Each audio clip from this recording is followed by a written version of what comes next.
Hello साथियों, जय हिंद। आज हम भारतीय संविधान के भाग 2 पढ़ेंगे, जिसमें नागरिकता का वर्णन है। यानी आज हम भारतीय संविधान में नागरिकता के बारे में पढ़ेंगे।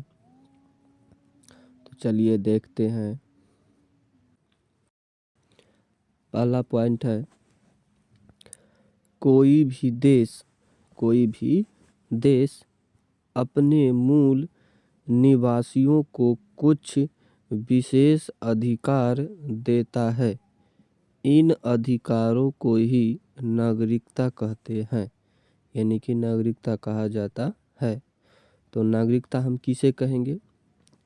नागरिकता हम उसे कह सकते हैं जिसमें कोई भी जो देश का मूल निवासी होता है, उसको ही नागरिकता मिलता है। और मूल निवासी को सरकार के द्वारा कुछ विशेष अधिकार दिया जाता है, जैसे में राशन देना, मतदान करने का अधिकार। ये सब सिर्फ और सिर्फ भारत के नागरिकों को ही दिया जाता है। इसे ही नागरिकता कहेंगे। ठीक है। अगला है, भारत में एक हरी नागरिकता है, अर्थात हम केवल देश के नागरिक है, राज्यों के नागरिक नहीं बल्कि निवासी हैं। तो भारत में रहने वाले सभी लोग भारत के नागरिक है, लेकिन जो भारत के मूल निवासी होगा वही भारत के नागरिक होगा, बल्कि राज्य का नागरिक नहीं होगा। क्योंकि भारत में एकल नागरिकता है। एकल का मतलब है भारत में सिर्फ देश की ही नागरिकता दे सकता है, राज्य नहीं। राज्य का निवासी होता है, यानी कि कोई भी भारत के मूल निवासी लोग, उसे सिर्फ और सिर्फ भारत की नागरिकता मिल सकता है। लेकिन जिस राज्य का होगा उस राज्य का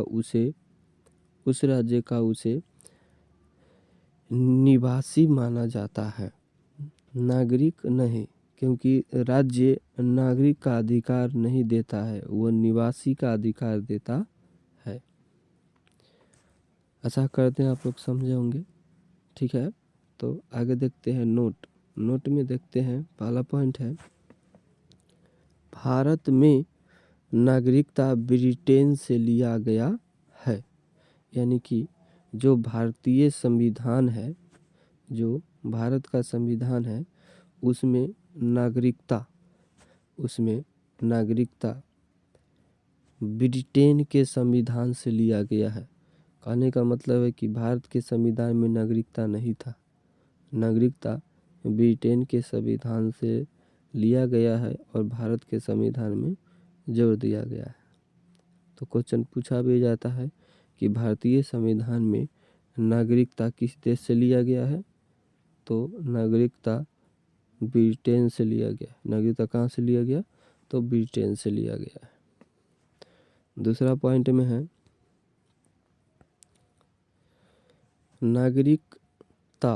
नागरिकता पर पहला विवरण अरस्तू ने दिया था।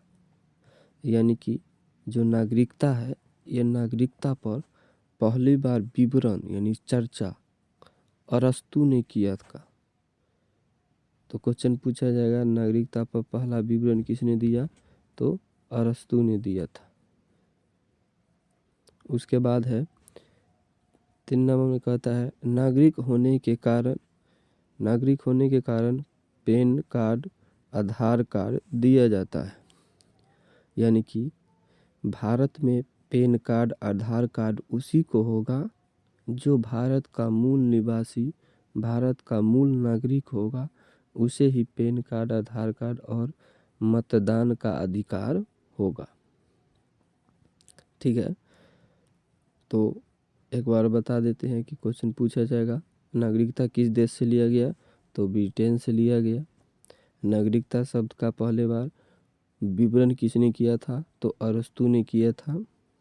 ठीक है, और पैन कार्ड आधार कार्ड उसी को दिया जाता है जो भारत का मूल नागरिक हो। आशा करते हैं इतना आप लोग समझ गए होंगे। तो इससे आगे देखते हैं। उसके बाद है भारतीय संविधान के अनुच्छेद 5 जो कि नागरिकता से संबंधित है, क्योंकि भारतीय संविधान के भाग 1 में अनुच्छेद 1 से 4 तक का वर्णन है और भारतीय संविधान के भाग 2 में अनुच्छेद 5 से 11 तक का उल्लेख है। तो हम लोग भारतीय संविधान के भाग 2 को पढ़ रहे हैं और 2 में अनुच्छेद 5 को पढ़ेंगे। कहता है प्रारंभ में दी गई नागरिकता, प्रारंभ में दी गई नागरिकता अर्थात जब संविधान बना तो उन सभी लोगों को नागरिकता दी गई जो उस समय भारत के अंदर थे। ये कहने का मतलब है जब संविधान बना था, जब संविधान बना था उस समय भारत में जितना भी लोग रहता था, उस समय भारत में जितना भी लोग रहता था वो विदेशी हो या भारतीय हो, कहीं का भी हो, जो भारत में आता था उस सभी को नागरिकता दिया गया। जब संविधान बना उस समय भारत के अंदर जितना लोग रहता था सभी को नागरिकता दिया गया।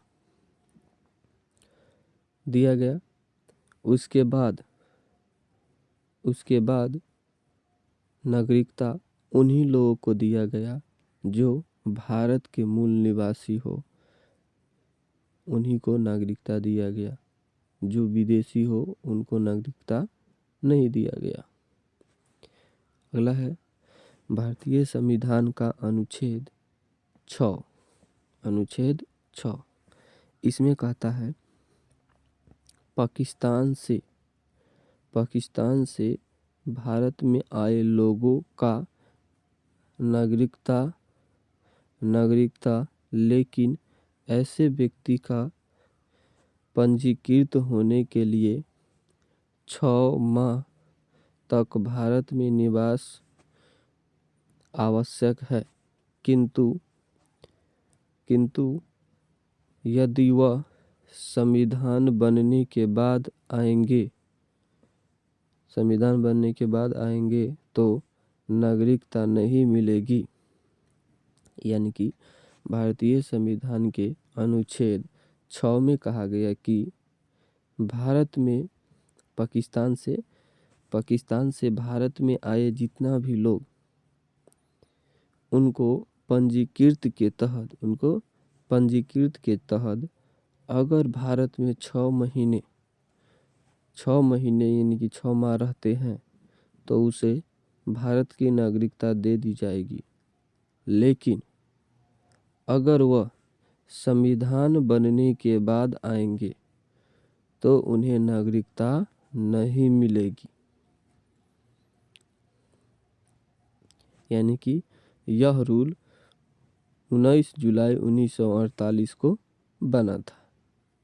तो क्वेश्चन पूछा जाएगा नागरिकता संबंधित कानून कब बना, तो 19 जुलाई 1948 को नागरिकता संबंधित कानून बना। आशा करता आप लोग समझे होंगे।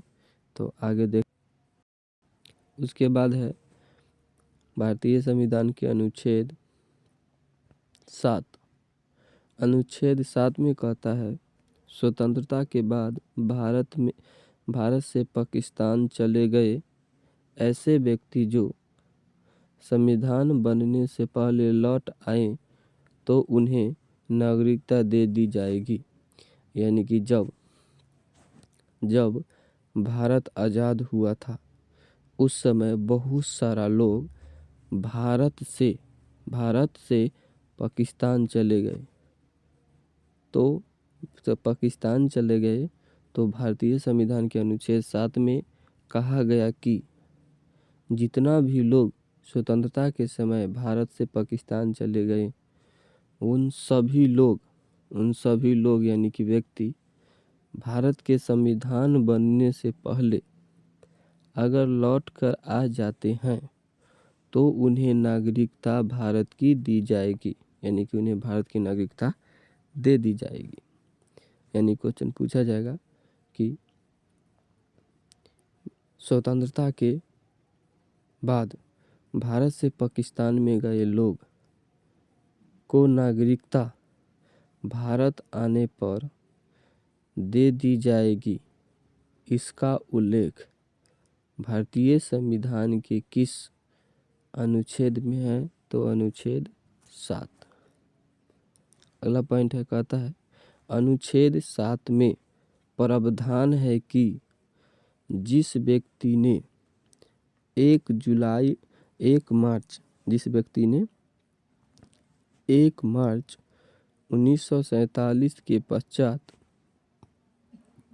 भारत पाकिस्तान के लिए प्रव्रजन कर दिया हो वह भारत का नागरिक नहीं समझा जाएगा। यानी कि भारतीय संविधान के अनुच्छेद 7 में यह भी कहा गया है कि जिस भी व्यक्ति 1 मार्च 1947 के पश्चात यानी पहले भारत से पाकिस्तान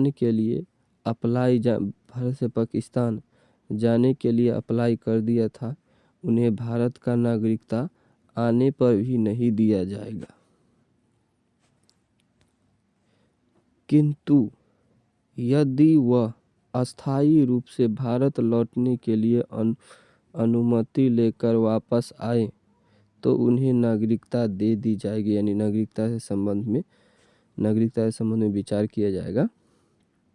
यानी कि भारतीय संविधान में क्या कहा गया है, कोई व्यक्ति 1 मार्च 1947 से पहले भारत से पाकिस्तान जाने के लिए अप्लाई कर दिया था तो उन्हें नागरिकता भारत की नहीं दी जाएगी, लेकिन उसको दी जाएगी एक ही शर्त पर, अगर वह भारत में आकर अस्थायी रूप से रहना चाहते हैं तो उन्हें भारत के नागरिकता देने संबंधित विचार को किया जाएगा। अगला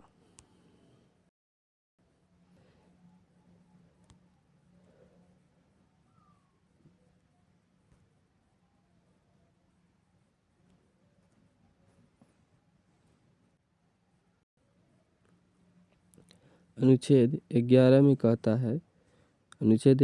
कहता है नागरिकता संबंधी कानून संसद बनाती है, यह जिम्मेदारी गृह मंत्रालय को दी गई है। तो जो नागरिक है, भारत में जो नागरिकता लोगों को दी जाती है, यह नागरिकता संबंधित कानून यानी नागरिकता के लिए बनने वाला कानून संसद बनाती है। और संसद में भी कौन बनाती है? तो संसद के अंदर गृह मंत्रालय नागरिकता संबंधी कानून बनाती है। तो क्वेश्चन पूछा जाएगा नागरिकता संबंधी कानून संसद बनाती है गृह मंत्रालय के अधीन, तो इसका उल्लेख भारतीय संविधान के किस अनुच्छेद में? तो अनुच्छेद 11। उसके बाद नागरिकता संबंधी अधिनियम 1955। नागरिकता संबंधी अधिनियम 1955 को हम लोग अगले पार्ट में देखेंगे और आशा करते हैं आप लोग इस सब को समझ गए होंगे। जय हिंद।